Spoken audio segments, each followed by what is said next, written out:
Ukraine युद्ध में बहुत बड़ा टर्न आ गया है। यूक्रेनी जंग में ये बदलाव तब आया जब पुतिन और ट्रंप एक साथ आ गए। इस बात की जानकारी तब मिली जब अमेरिका पहुंचे जेलेंस्की को ट्रंप ने फटकार लगा दी। बंद कमरे में ट्रंप और जेलेंस्की की मुलाकात हुई और इस दौरान ट्रंप ने जेलेंस्की को खूब खरी खोटी भी सुनाई। ट्रंप ने जेलेंस्की को आदेश दे दिया कि वो युद्ध विराम के लिए रूस की शर्तें मान ले, डोनबास का पूरा इलाका रूस के हवाले कर दे। सवाल यही है कि क्या जेलेंस्की पुतिन और ट्रंप की शर्तें मानेंगे? देखिए। यूक्रेन के राष्ट्रपति जेलेंस्की ऐसा कहने पर तब विवश हुए जब पुतिन ने साफ कर दिया कि रूस को पूरा डोनबास चाहिए, यानी लुहांस्क और डोनेत्स्क।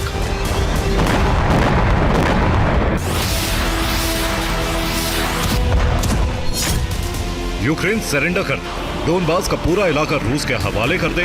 इसी लक्ष्य को पूरा करने के लिए रूस यूक्रेन को जबरदस्त तरीके से जला रहा है।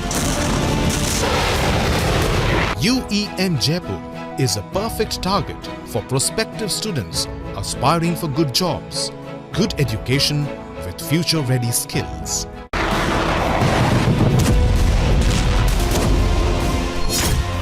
जेलेंस्की के लिए सबसे हैरानी की बात यह है कि पुतिन को एक बार फिर से ट्रंप का साथ मिल गया है।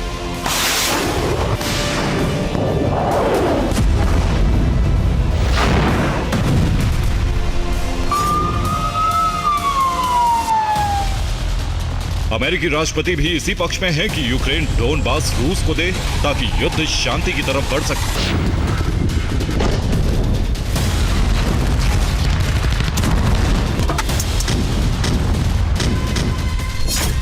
ट्रंप ने साफ साफ कह दिया है कि जेलेंस्की को रूस की शर्तें माननी पड़ेंगी। यूक्रेन को पूरा डोनबास रूस के हवाले करना होगा। यूक्रेन शर्तें मानेगा तभी युद्ध खत्म होगा। अगर यूक्रेन ने ऐसा नहीं किया तो रूस उसे पूरी तरह से तबाह कर देगा।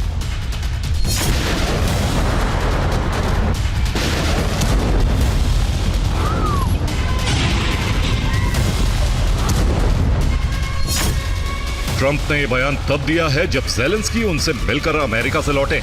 अगले कुछ दिनों में ट्रंप और पुतिन की हंगरी में दूसरी मुलाकात होने जा रही।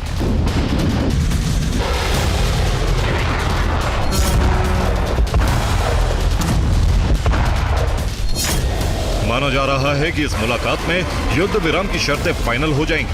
पुतिन की ज्यादातर शर्तें ट्रंप मान लेंगे। ट्रंप ने जो कुछ कहा है वो इसी बात के सबूत है।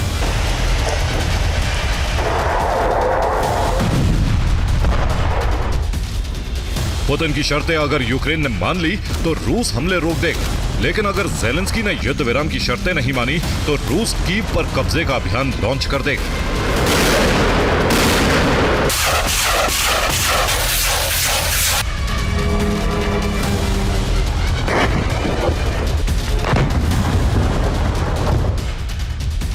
जेलेंस्की का रुख साफ है। वो रूस को अपनी 1 इंच जमीन देने को तैयार नहीं है।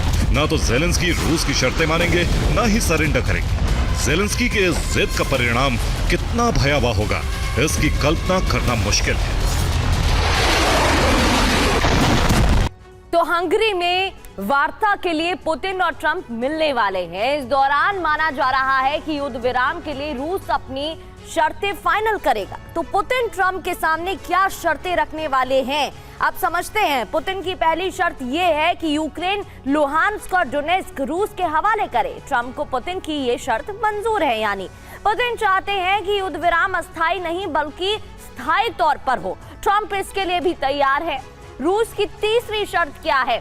ये कि यूक्रेन को नाटो की सदस्यता ना दी जाए। ट्रंप को यह शर्त भी मंजूर है।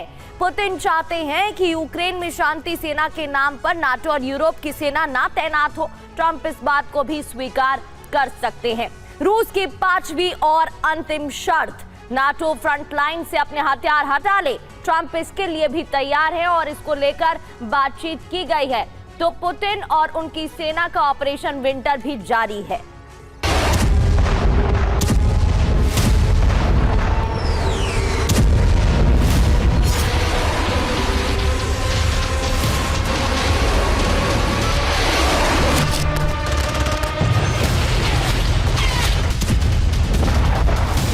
जेलेंस्की पुतिन की शर्तें मानने के लिए मजबूर हो जाएं, इसके लिए रूस यूक्रेन में जबरदस्त हमले कर रहा है।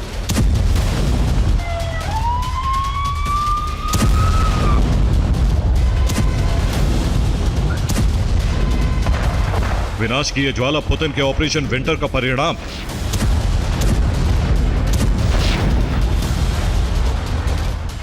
पुतिन के आदेश पर रूसी सेना ने विंटर वॉर का अंतिम चैप्टर लॉन्च कर दिया है।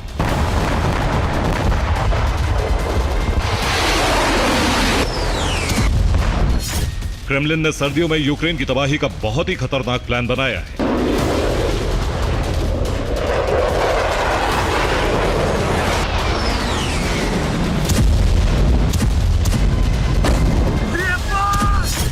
रूसी फौज अब यूक्रेन में इसी नई रणनीति के तहत हमले कर रही है।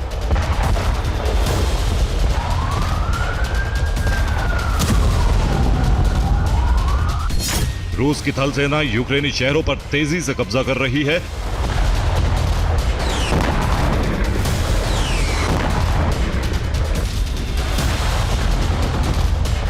तो रूसी एयरफोर्स नागरिकों से जुड़े इंफ्रास्ट्रक्चर को तबाह कर रही है।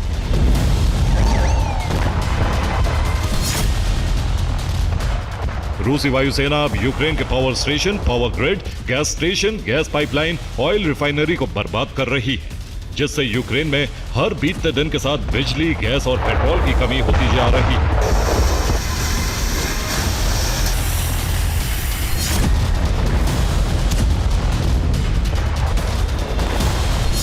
सूरत हाल यह है कि आने वाली सर्दियों में यूक्रेन के पास पर्याप्त मात्रा में बिजली, गैस और पेट्रोल नहीं होंगे। निप्रो में रूसी सेना ने कोयला खदानों को टारगेट किया, कई खदानों को नुकसान पहुंचा है।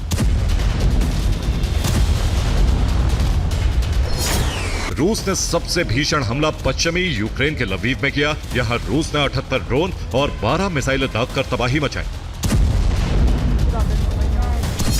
खार्किव में रूसी एयरफोर्स ने 15 धमाके किए। हमले में 6 लोगों की मौत हो गई।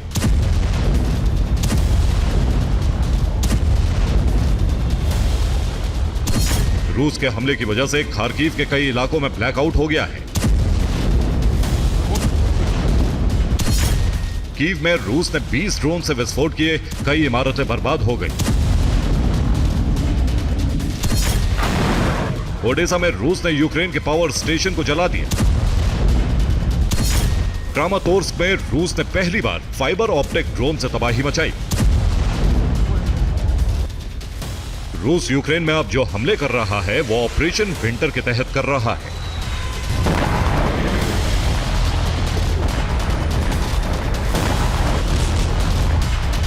तो पुतिन का ऑपरेशन विंटर क्या है, इसका भी जिक्र हम कर रहे थे। पुतिन और उनकी सेना ऑपरेशन विंटर चलाने वाली है। अब इसे समझ लेते हैं। दरअसल रूस अब 2 फेज में एक साथ ऑपरेशन चला रहा है। थल सेना तेजी से यूक्रेन के इलाकों को जीत रही है। इतना ही नहीं, रूसी फौज यूक्रेन के बचे हुए इलाकों की सीमाओं को भी घेर रही है। रूसी सेना ऐसा करके सर्दियों में यूक्रेन के लोगों को बाहर से मिलने वाली मदद रोकना चाहती है। रूस की वायुसेना भी यूक्रेन में जबरदस्त बमबारी कर रही है। रूसी एयरफोर्स नागरिकों से जुड़े इंफ्रास्ट्रक्चर को तबाह कर रही है। अहम ठिकानों के तबाह होने से यूक्रेन के लोगों के लिए सर्दियां भारी पड़ सकती हैं।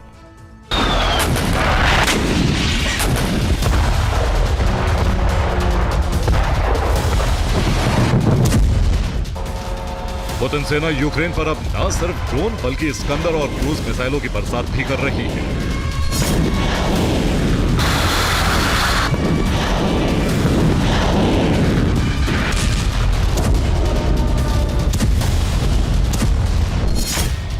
माना जा रहा है कि आने वाले वक्त में रूस के हमले और तेज होने वाले हैं।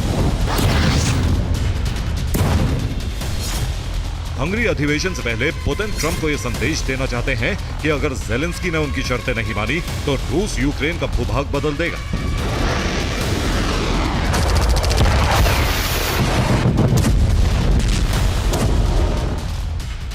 पुतिन के इस प्लान का ट्रंप पर असर भी पड़ना शुरू हो गया। यही वजह है कि ट्रंप ने रूस की शर्तें मानने के लिए ज़ेलेंस्की पर दबाव बनाना भी शुरू कर दिया है।